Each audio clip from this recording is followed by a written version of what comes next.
To, um, أعوذ بالله من الشيطان الرجيم بسم الله الرحمن الرحيم السلام عليكم ورحمة الله وبركاته barkanmu da sake kasancewa cikin wannan sati na gaba godiya ta tabbata ga Allah subhanahu wa ta'ala wanda ya bamu ikon wa wannan satin kamar yadda aka saba muke gabatar da wato classes da ranar sunday. So yau kamar kullum yadda na faɗa insha Allah za mu yi bayani akan fundamental analysis. Da yawa duk inda mutum zai je zai ji ana ta magana technical analysis sai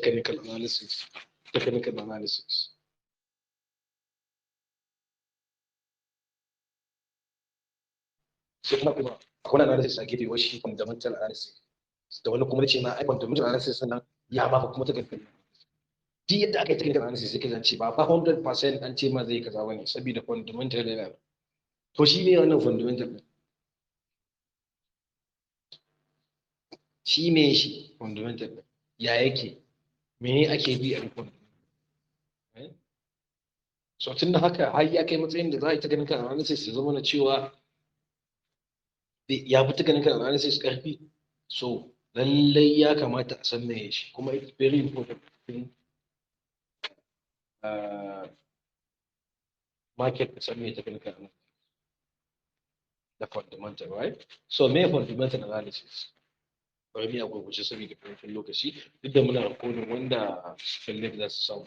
So crypto fundamental analysis involves taking a deep dive into the available information about the financial asset. For instance, you might look at its use case, the number of people using it, or the team behind the project. He fundamental analysis da crypto ya haɗa bincike ko shiga mai zurfi wajen neman bayanai da suke akan wannan asset din. Misali, za ka iya duba use case nashi, wato yadda aka yi shi, za ka iya duba the number of people using it, adadin mutanen da suke amfani da wannan token din, or the team behind the project, or mutanen da suke founders in na project din, wanda su ne suka yi wannan aikin. So your goal is to reach a conclusion on a way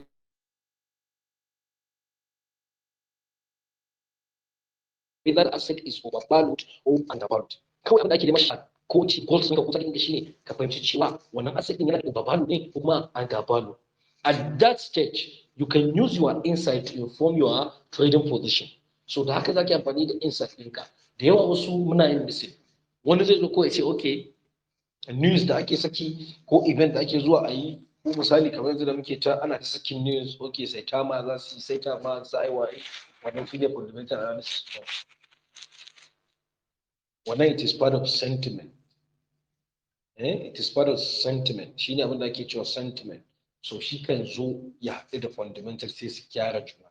But fundamental ɗin shi ne introduction, misali gabatarwa ga fundamental analysis.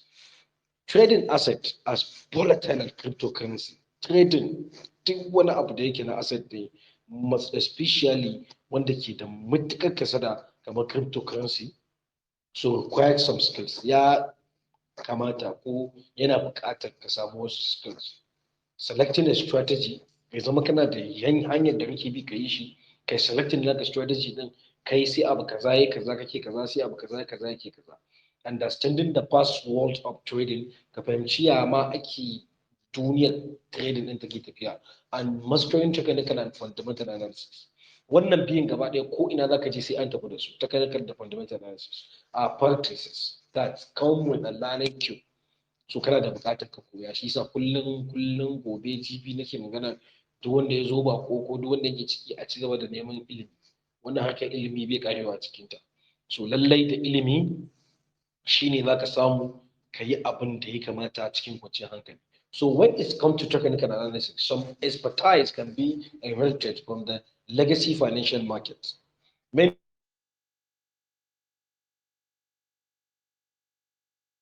crypto traders use the same technical indicators seen in forex, stock, and commodities trading.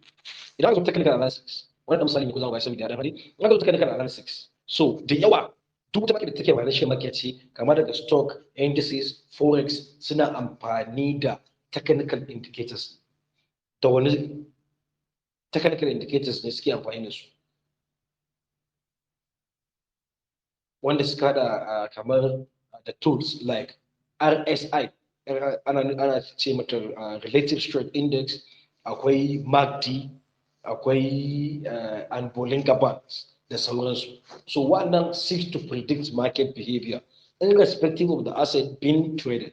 Su wannan ana fahimta su ne suna nuna market behavior. Duk wanda ya bude cikin chat din shi ko a Binance ko a waye za ga wasu layuka ko wasu zare da ke shiga suke fita a saman kasuwa da kasar kasuwa, so su ne wannan technical tools indicators. So these technical analysis tools are also extremely popular in the cryptocurrency space. Haka zalika duk da ana amfani da su a forex da stock da waye, so yet a cryptocurrency ba su ne popular abin da ake amfani da su. So in cryptocurrency, fundamental analysis found the approach in the similar to that used in a legacy market.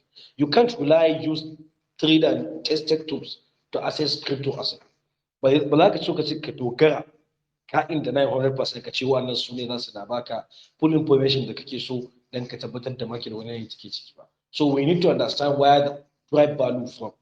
So ya kamata mu san daga ina suke driving value din, daga ina suke samu value din.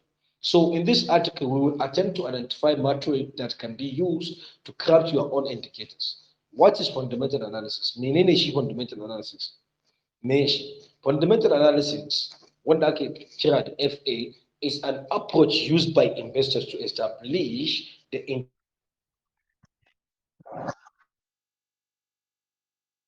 intrinsic value of an asset or business. Shi fundamental analysis wani way ko ta hanya ce da investors ko masu sa kudinsu a cikin kasuwa suke bi don su tabbatar ko su gano daraja, su gano darajar wani asset ko wani kasuwanci by looking at the number of internal and external factors. Suna kallon abin da yake internal ne, wanda yake ƙarƙashin wannan business ko wannan company, ko kuma wani ko kuma external value factors, wani abu da ake iya gani da ido. Their main goal is to determine whether said asset or business is overvalued or undervalued. Wannan kamar yadda na faɗa baya, kawai goals ɗin da target ɗin anan shine investors suna amfani da wannan don su gano cewa wannan business ɗin ko wannan asset ɗin yana da daraja ne ko kuma ba shi da daraja. They can then leverage the information to strategically enter and address the position. So da wannan za su sa shi su yi line ɗinsa don su gane yaushe ya kamata su shiga, yaushe ya kamata su fita. So technical analysis also yield valuable trading data, even though ba shi nake duba ba, but it results in different insight. Technical analysis users believe they can predict future price movement based on the past performance of the asset. So technical traders su suna ganin cewa za su suna predicting market. Yes, kuma suna iya yi, amma no matter how it is predicting market, idan fundamental analysis ya zo, so zai wuce shi ne. So su suna amfani da past performance na asset, sannan hakan zai ba su dama su identifying, su hada da candlestick patterns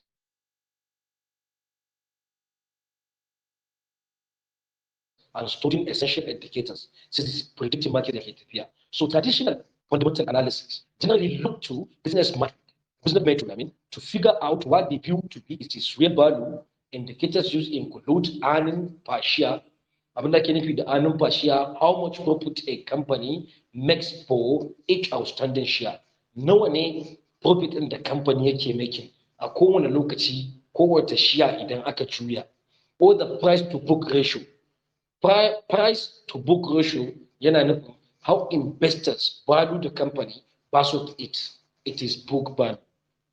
Yaya darajar da masu saka hannun jari suke ɗaukar wannan company. So they might do this for several businesses within a nice, for example, to figure out how their prospective investment stand in relation to others. So idan aka ɗauki wannan abun guda biyu na ci earning per share ko how much profit a company makes and price to book ratio, how much investors or how investors value the company. So wannan abu guda biyu na da muhimmanci. So ana amfani da wannan da su ake gano fundamental analysis da wasu su da yawa. But menene problem? Idan akwai advantage ya kamata akwai disadvantage. So the problem with the crypto fundamental analysis is that cryptocurrency network can't be assessed through the same lens as traditional businesses. Crypto idan normal ana wancan muna ta magana kan fundamental. So ai fundamental din muna so mu yi magana ne akan crypto tunda shi muke misali. So ana bin wannan ways din gaba ɗaya a yi a gane ya business take a company yake fundamentally misali na je zan yi investing kuɗi na a Dangote group zan yi duk amfani da wannan gane. So in kuma ya zo fa me matsalar shi wannan fundamental analysis ko me yasa yake da wahala maybe a cikin cryptocurrency network can't rely be based ba zai zama kawai cryptocurrency network ka rely on su akan wannan traditional business ba saboda ba ɗaya bane. But if anything, the more decentralized offering like BTC, Bitcoin are closer to commodities. But even with the more centralized cryptocurrencies, such as those issued by organization, traditional fundamental analysis indicators can't tell us how much. So that wannan indicators da ake amfani da su, wanda na ce suna za su layi ne, like kamar su suna bin trend ne, kuka buɗe trend cikin chat za suna bi, gaskiya su ba za su yi mana aiki yadda ya kamata a fundamental analysis ba. So we need to turn our attention to different framework. Ya kamata sai mu mai da tunaninmu ga wani wajen da yawa da za mu iya nemo me muke bukata don ya zama na cewa mun samu 100% yakini akan abin da muke dubawa. So the first step is that process is to identify strong metric. By strong, we mean ones that can't easily be gained. Twitter followers ko da kuke gani or Telegram or Reddit or users so are probably not good metrics. Adadin mutane da wai coin yake da shi ko token yake da shi a Twitter ko a Telegram ko a Instagram ko a Reddit ko a menene wannan ba shi zai nuna ma fundamental analysis ba. Yawwa ba shi ba saboda people can easily be able to switch cheating ko they can even buy likes, they can even siyo like ko siyo activities duk ana yin cheating ana yin wannan don kaga cewa activities ɗinsu na da yawa, right? So wannan ba zai zama cewa abin da za mu rely da shi shine fundamental analysis ɗinmu ba. So haka ba zai yi ba. So me ya kamata? Okay? It is important to note that there is no single measure that can give us a full picture of the network we are assessing. Yana da matuƙar muhimmanci mu san cewa hanya ɗaya, wai mu kalli hanya ɗaya kawai mu ce da wannan hanyar da ita za mu yi measurement ɗin ko mu samu amsar da muke buƙatar ta fundamental analysis ko na binciken da muke yi akan shi wannan coin ɗin don mu tabbatar da menene ke faruwa. So ya kamata mu sa wannan ramu, muna da buƙatar kalli abubuwa da yawa, mu yi bincike da yawa, mu duba abubuwa da yawa. So how? We could look at the number of active addresses on a blockchain and see that it has been sharply increasing. Idan coin na BSC, saboda haka muke da BSC scan ko? Muna da BSC scan, muna da Ether scan, so da wannan za mu yi amfani mu kalli addresses ɗin da suke active akan blockchain na wannan coin ɗin. So shi kanshi yana da issue, but bari mu ga menene. But that doesn't tell us how much itself by itself. Wannan shi kadai shi ma bai sai ba mu amsa cewa ga addresses ba. Saboda maybe za mu iya yin team yanzu. Team ni Awwal Ɗahir Hassan, Mahmudu Haye Manzal Ahmad, Nasir Bello, Abdullahi Nuhu Hajja, Maryam dukkan sai mu team sai mu coin din mu bace mai cryptopreneurs token misali.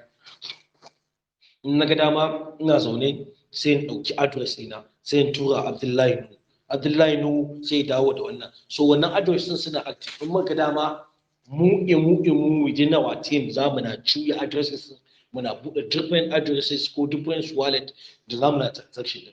So shi ma zai iya zama ba shi kaɗai bane, zai iya zama muna reason.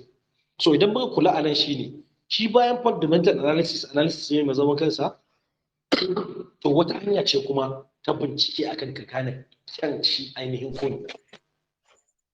So for all we know, that could be a standalone actor transferring money back and forth to themselves within new addresses each time.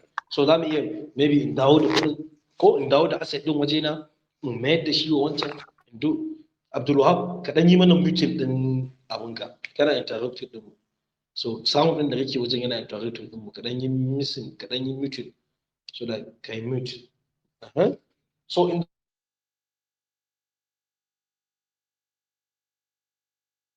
the following section, we'll take a look at the three categories of crypto fundamental analysis. Crypto fundamental analysis is three categories. It's divided into three categories, which is on-chain. Ban san yau kuna bani da note. So wanda mai note dai bari ne muku spelling. On-chain metrics. On-chain, on, say chain ko? On-chain metric. Shine na ɗaya, na biyu shine project metrics. And na uku shine financial metric. So wannan jot it down. These are the three types or three categories of fundamental analysis. So za mu ɗauke su ɗaya bayan ɗaya sai mu gaya su. So this list will be non-executive, but it should provide us with a decent foundation for the subsequent creation of indicators. So na ɗaya muka ce on-chain metrics, na biyu project metrics, na uku shine financial metrics. So menene on-chain metrics? Za mu fara daga farko ke. On-chain metrics are those that can be observed by looking at the data provided by the blockchain. Shi on-chain metrics ɗin aka ce wasu metrics ne ko wasu hanyoyi ne tsayayyu da ake iya bi don a gano ko a kalli bayanan da blockchain gaba ɗaya ya kawo. Blockchain ke provided, tunda duk abin da za a yi dai yanzu koma me dai in muka je muka dawo muna yi ne akan blockchain. Koma menene dai blockchain. So tunda akan blockchain muke, ya kamata a ce shine zai bamu bayanai. So shine wannan on-chain metrics. Cool. So we could do this ourselves by running a node for the desired network and then exporting the data. Shi kanshi ku gane duk abin da muke tafiya za ku ga shi kanshi ba akwai disadvantage na shi ko akwai wani side effect nasa. So shi ma aka ce we could do this by ourselves. Za mu iya yin wannan da kanmu by running a node din. Node duk wanda ke kuna bibiye da darussan mu lokacin da muka yi blockchain, what is blockchain ne magana akan nodes ko su ne the computers that working 24/7 on blockchain. So su ne nodes ko. So for the desired network and then exporting the data. Za mu iya yi computocin because da wa'annan ko masu yin mining ai da computocin suke amfani. So sai mu iya yin wannan sai mu generating abinmu da yadda muke so kuma mu importing data. But that can be time consuming and expensive. Amma wannan zai zama ya ɗauki lokaci sannan kuma zai zama yana da tsada. To shi yasa zai zama ba kowa ne zai iya zama ya yi shi ba. Particularly if we were only considering that investment and don't want to waste time or resource on the endeavor. So in muka ga kawai da wannan kadai za mu galla zan mu samu mu sa ku hannun jarin mu, so wannan zai zama mana ɓata lokaci, zai zama wani abu. So maybe mun zauna mun yi gaskiya abin mu a shekara ɗaya zai kai inda zai kai, amma muka ce za mu wannan time ɗin zan mu je mu data mutukan mu, so zai zama mana issue kuma nasarar za ta zama wasu da wani. So a more straightforward solution would be to pull the information from websites or APIs, so that za ka samu information ɗin a website da kuma APIs. So specifically designed for the purpose of informing investment decision. I know I mentioned one thing here, APIs. Ban san yadda zan fassara shi da Hausa ba. Sorry. Ban sani ba. But website mun sani ko website shi ma me zan ce kenan website. Mun san website. ba APIs ba kan me ce mai da Hausa ba to yana nan da inda akwai software engineer za su gane me nake nufi so ko so the website din da APIs din zamu specifically zamu iya amfani da su ko of informing investment decisions don mu samu yadda zamu samu matsaya ta hannun jari. For example, coin market caps on chain analysis of Bitcoin give us a myriad of information. So that na mention coin market cap websites ne da ake bi a yi amfani da su wajen nemo fundamental analysis. So additionally, source include coin metrics, data chart. Shi kuma muna amfani don muka chart wato wannan kanjin da suke tafiya. Ko Binance Research Project Report ko mu amfani da Binance Research Project Report. An muka yi www.binanceresearchprojectreport.com za mu gani wato ainihin binciken da Binance suke akan project. Okay, the next is under metrics, under on-chain din akwai transaction. Wannan abubuwa uku ne ko muka ce za mu duba su on-chain metrics su ma fundamental analysis ne da suka kasu gida uku ko sai project metrics sai financial metrics so wannan muna on-chain ne to a on-chain din ma akwai under on-chain metrics akwai transaction count. Transaction count is a good measure of activity taking place on a network by plotting the number for set period or buying using moving average. We can see how activity change over time. Ba da wannan ake shiga BSC scan ko ja duba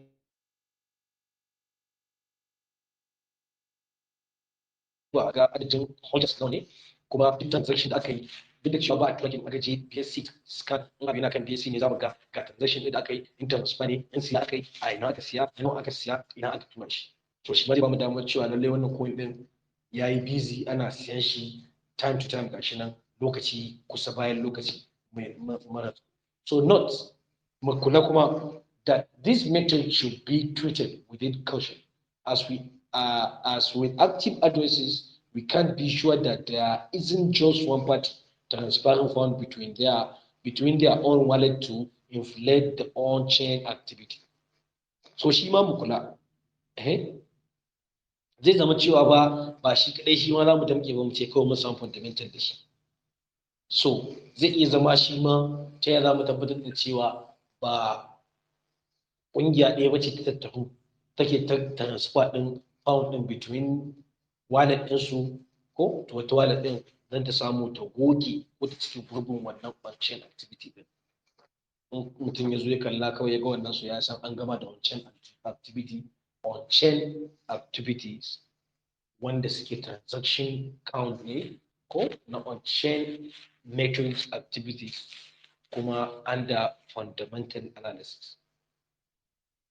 Fundamental analysis din nan bincike ko a analysis a ganar da zance so wannan shi ne yadda ake yin fundamental maimakon a shiga ita wannan zane-zanen shi wannan takarda so kun ga idan ka je duk kai ka takarda kan ka kan makadanka sai zama da kai wannan abin da muke yin sabuwa da ƙarya so me zai faru takarda kan ka ne lokaci so transaction value kuma so darajar kuma transaction din wannan na nawa adadin dubu nawa waye so not to be confused kan mi confusion kanmu with the transaction count mu bambance da irgin transaction da kuma value din the transaction value tell us how much value has been transacted within a period shi wannan ya nuna mana cewa value kudin da ake transaction a wannan ko ka'idajen lokacin mu gara mace na kwana ɗaya ko na kwana biyu.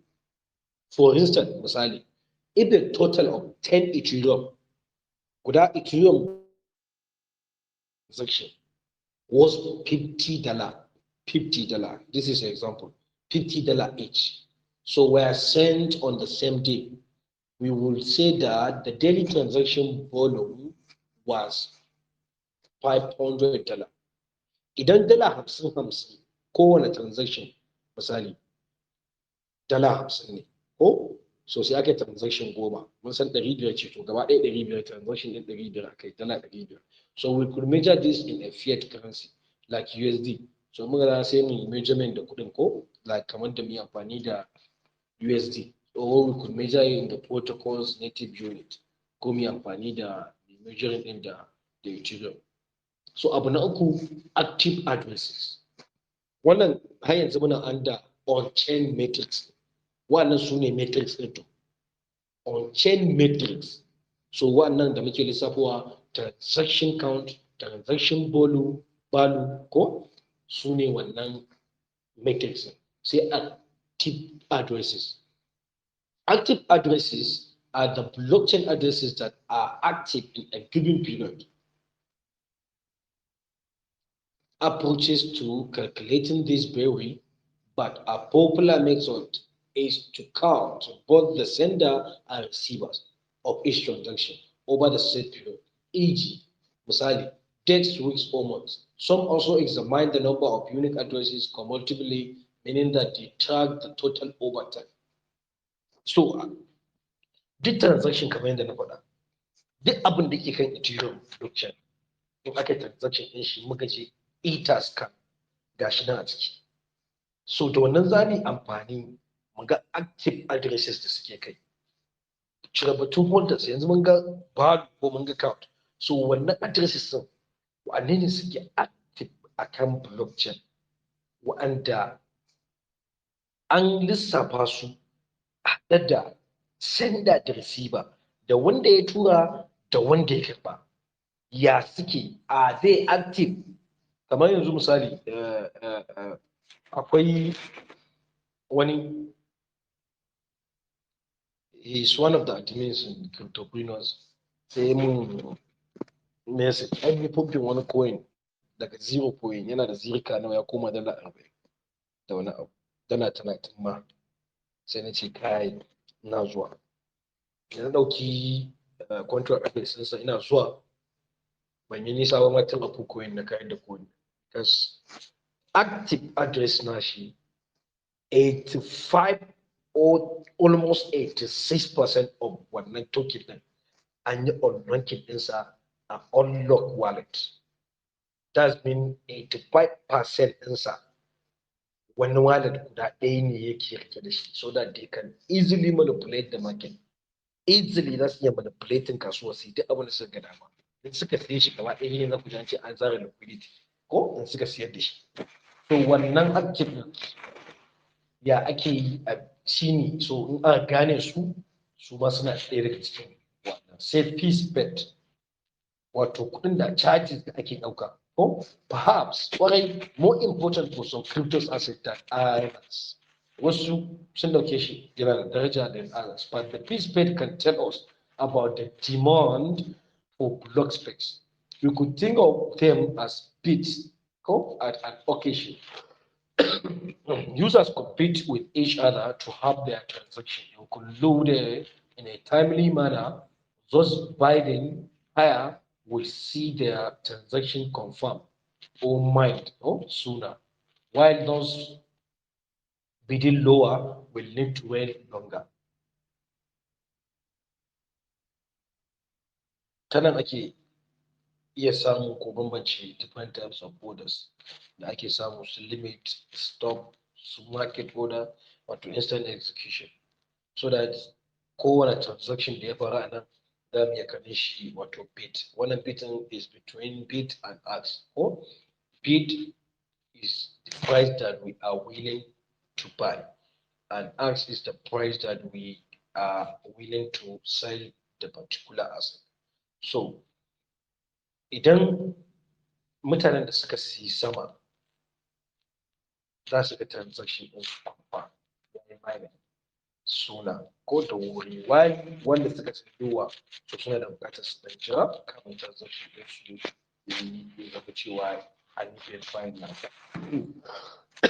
saboda ya danganta wani abu ka je kai transaction ko withdrawal ko transfer za ka ce ma confirm by wani za a ce ma 12 network ko wani 15 wani 5 network so a nan network din wannan mutanen so su ake cewa miners daga nan mining suka samu wannan kwamfamin din da ake shine ake yin mining.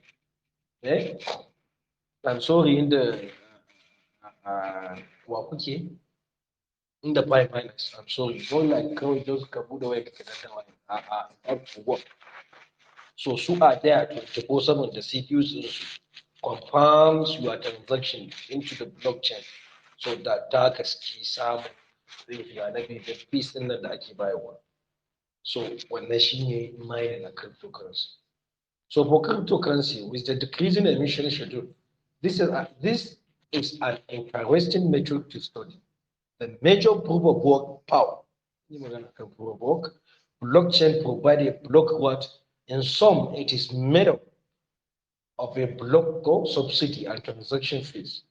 The block subsidy decrease periodically in events such as the Bitcoin halving. So shi kan shi yakan ana kan dan samun ragin fees at times. Misali da yawan mu fi amfani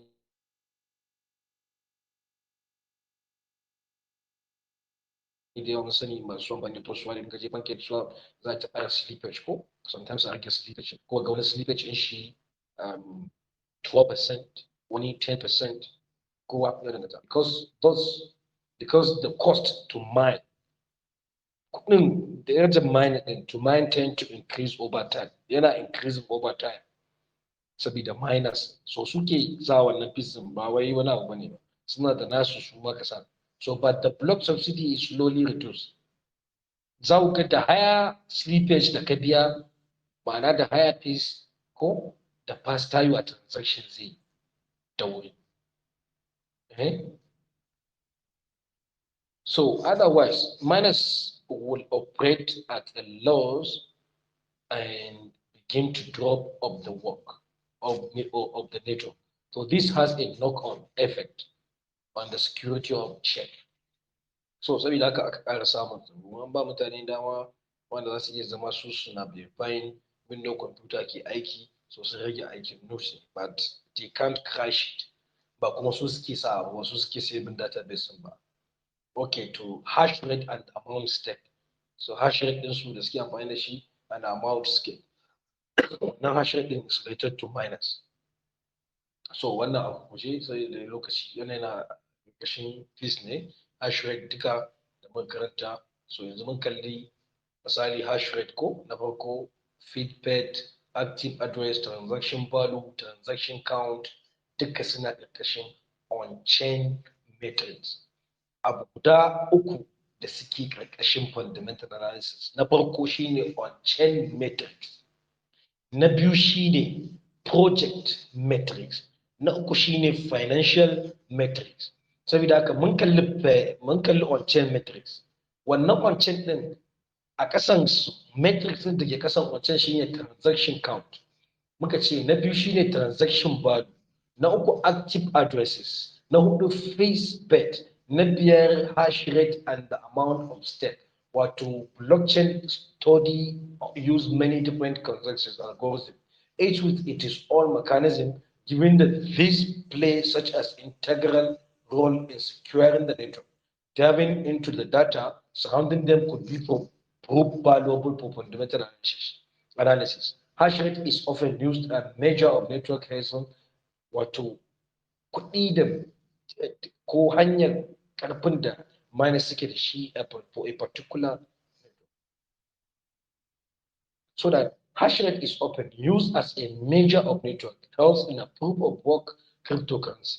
The higher the hash rate, the more difficult it is to successfully mount a 51% attack. But an increase over time can also point to growing interest in mining, likely as a result of cheap overhead and higher profit. Conversely, a decrease in hash rate point to miners going offline. Minus capitulation as it is no longer profitable for them to scale the network. So this too is related to minus and staking, right?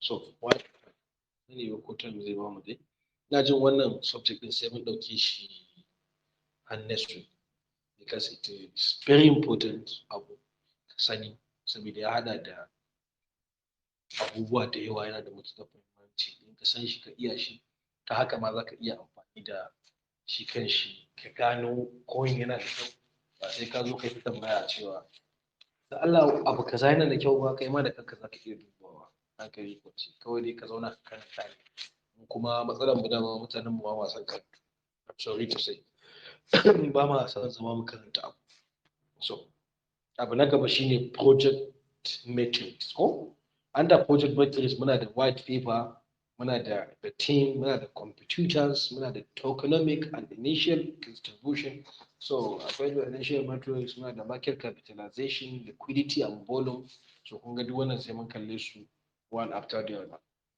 yanzu ga ta saboda haka mun kalli menene fundamental da dan tsarin su da technical analysis da dan yadda suka bambanta da indicators da ake amfani da su da mai mutane suka dauke su and then sai mun kalli three categories of fundamental ko on-chain metrics project metrics and then financial metrics sai muka ɗauko guda ɗaya on-chain metrics muka kalli metrics ɗin da suke ƙarƙashin sa so this is where I will going to go okay next week insha Allah wannan ina so mu yi daki ɗaya bayan ɗaya fasashe da ya kamata saboda it's very important so yanzu kamar dai yadda aka saba dama 9:40 dot ake shiga Q&A wasu question and answer so kamar dai haka yanzu za mu amsa tambayoyi 10 to 15 minutes